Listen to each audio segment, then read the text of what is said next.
egomaniac. And I'm like, yes, I'm an attorney. So that makes sense. I've been in business in Lake Mary for 12 years.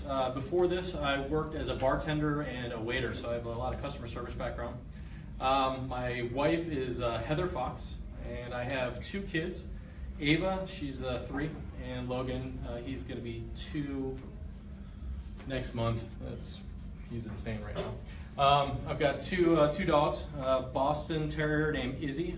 She hasn't barked in 3 years. Tells you a lot about her. And a German Shepherd named Chaos. He's trained to kill you, so tells you a little bit about that. Some of my hobbies, I love watching mixed martial arts and basically any sports teams from Detroit, which means I'm depressed most of the time.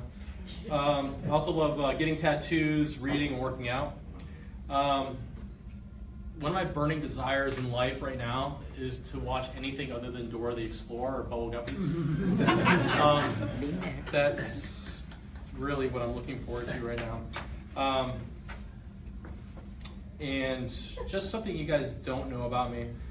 Well, I mean, Brian probably knows this, but I have a crazy insecurity about personal and family protection. That's why I have a dog that kills people. And my dog Chaos is a German Shepherd with Czech bloodlines. He's a trained guard dog. My key to success has been in eliminating blame, excuses, and denial from the agency business model and focusing on solution-based strategies. So into that, I'll get into what I'm going to talk about. I thought about what I was going to talk about today, and I decided to go back to the origins. Basically talk about where Mercury Title came from, how it started, and my keys to success. And then the next time that I talk, I'm going to talk more about how it works, how title insurance works, how it's going to work in your daily lives when you do closings. So I'll get started. In business, I believe it is necessary that you have, at the very least, a rudimentary understanding of the person that you're conducting business with. In some businesses, you can take a leap of faith because the risk and reward tend to balance. In other businesses, it is important that you scrutinize the people you're working with because of the level of risk involved. Title and escrow agency is one of those businesses. I conduct a closing on your home, provide you insurance based on the fact that your purchase provides you with a clean and marketable title, and I'm in charge of disbursement of all the funds. For us, this is more than a transaction.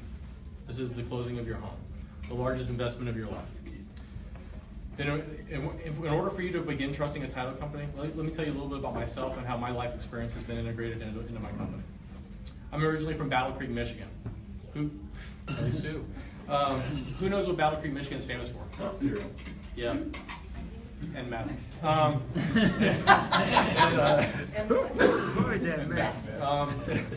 My parents were divorced when I was young, so my dad lived in Daytona and I lived here, so I bounced back and forth. I went to Daytona for the summers and spent school year up in Michigan.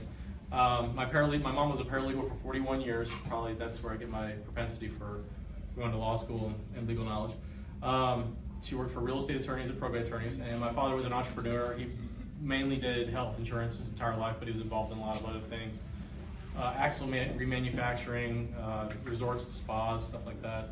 Those didn't really pan out. So I came from 2 different schools of thought that I was raised by. One favoring entrepreneurial success with high risk, and one with complete stability and no risk. I kind of view those as both extremes, so I try to find a balance between the 2 in my daily life. When I graduated from high school, I moved to Daytona and I worked for my father. Everybody wanted me to go to school, but I was done. I was like, I'm out of high school. I'm in Daytona. I'm just gonna have fun and work and party and do whatever. That didn't really work out too well. Mainly because I realized the risks that it takes to try to be self-employed at the age of 18. That's a lot. And I said, okay, I'm gonna go to school and learn how to do this before I even step foot anywhere. So I went to college and I worked in the hospitality industry to pay for school. And the next thing I knew, I was accepted into the Lehman College of Law, which is UF Law, in case anybody didn't know. Graduated in December of 2004. I was admitted to the bar in 2005. While waiting for my bar results, I worked at a title company in Palm Coast. The name of that company was Mercury Title Services. This was during the real estate boom, so it was extremely busy, understaffed. And I learned the industry quickly, and I saw the flaws in the industry, and they're pervasive throughout. When I say that, in 2006, I mean, crazy things were happening. Title companies were paying off builders, they were paying off real estate agents, there was marketing service agreements. all kinds of stuff just to get business in the door. And it was completely illegal, but nobody was enforcing it. So I kind of saw what was going on, and I talked to my partners and said, hey, listen, I'm going to open up a branch in Orlando. Don't know anybody, but if you believe me, I'll make it happen. And 12 years later, I'm still here. My ideology is based on 4 pillars that must be maintained to set an example of excellence that distances me from my competitors. Because price really doesn't distance a whole lot. Title insurance is regulated by the state of Florida. It's the same no matter where you go. The only thing that's going to be different is basically like some of the jump fees. I charge 2 fees. I charge title insurance and a settlement fee. That's it. You see other people, they charge settlement fee, wire fee, courier fee, talk to me fee, phone fee. It doesn't matter. I don't charge any of this. So one of the main things for us is the four pillars: convenience, customer service, communication, and integrity. Convenience, as a father of 2 young children, a husband, and a small business owner, I know life can be hectic at times, and time is valuable. So for the convenience of our clients, we close anywhere, anytime, statewide. We will close in a client's home, realtor's office, wherever they want us to be, we'll make it happen. And we don't charge any additional cost to make that happen. I have done closings in jails, truck stops, and those are probably scarier than jails. I've closed at airports. I've done closings as late as 12:30 at night, as early as 6 a.m. I give every client my cell phone number, which drives my wife insane, or I give the cell phone number of their account rep, so that we're always available. You can always reach us. If you can't reach us at the office, you can call me on my cell. So you will be able to get a hold of me. Customer service. Hospitality taught me that client is always right. In my industry, the client is usually wrong because people make decisions based upon the bad advice of others. So it's my job to help them understand the process and reassure them that throughout their transaction. Now, and we don't want to transfer the stress of the transaction to the client. So we just kind of try to keep them informed. All right. Each transaction is its own animal. We customize our service around the needs of the situations. We don't try to force the situation to fit the needs of. We don't try to force the situation to meet our needs. You've got an in-house attorney that can answer the questions that you need, which is actually a pretty big deal to a lot of clients, especially if you're coming from up north. Because you can either deal with an attorney, which is something a lot of people from like New York, Pennsylvania, Chicago are used to, or you can deal with somebody that's basically took an online exam and got a certificate and now owns a title company. That's not to say there's some great title agents that have just been in the industry for long enough to where I say they know more than I do. I would never say that there aren't title agents that didn't go to law school that know more than me. They do. There's plenty of them out there. But I went to law school for 3 years. Right now I'm training one of my people to take the test, and I'm going through the test, and I'm seeing the stuff that they're teaching on the test. There's a stark difference, let me put it that way. Communication. We keep all parties in a transaction up to speed on what's going on in the transaction, from the receipt of the escrow deposit to the disbursement of closing funds. And we communicate with the client based on their wishes and the wishes of their agents and brokers. Sometimes agents want to have the lead communication with their clients. Sometimes they want us to communicate with them directly. Whatever you want is what you get. We also send out weekly updates to all parties involved in the transaction. That basically saves phone calls. People don't have to give us a call and say, hey, what's going on with your transaction? You already know, because we're sending you out weekly updates. So it really kind of cuts down on some of the phone traffic and saves them time. We'd rather have too much communication rather than too little. Integrity, our values are what set us apart. We want to know our clients and how they conduct business. After more than a decade in the industry, I've built my business working with clients that focus on excellence. I do not work with anyone that will jeopardize my livelihood or the livelihood of my employees.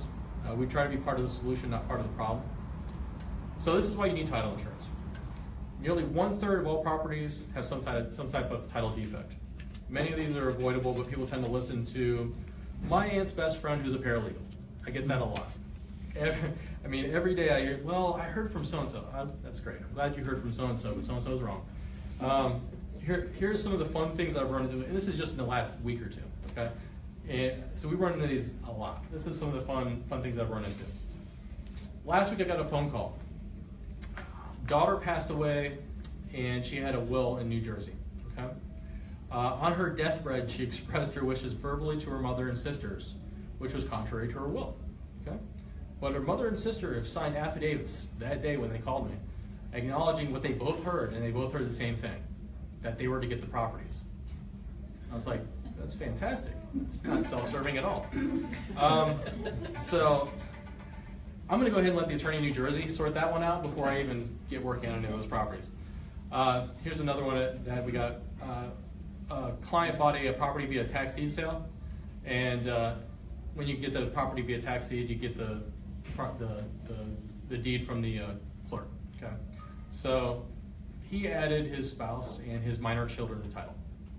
That's a big no-no, because there's a thing called the Florida Uniform Transfer to Minors Act, which basically means that this guy can't sell the property now without a guardian for his children.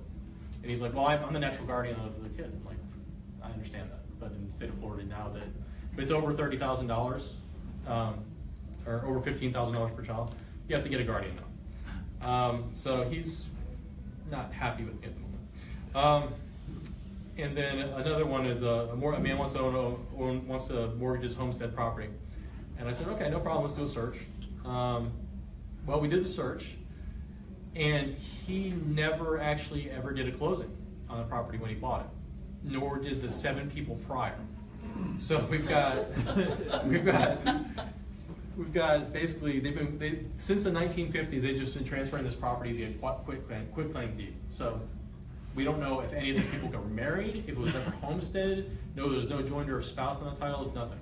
So we have to find affidavits from all of these people in order to clear title. And 2 of the people are dead. So that's going to be fun.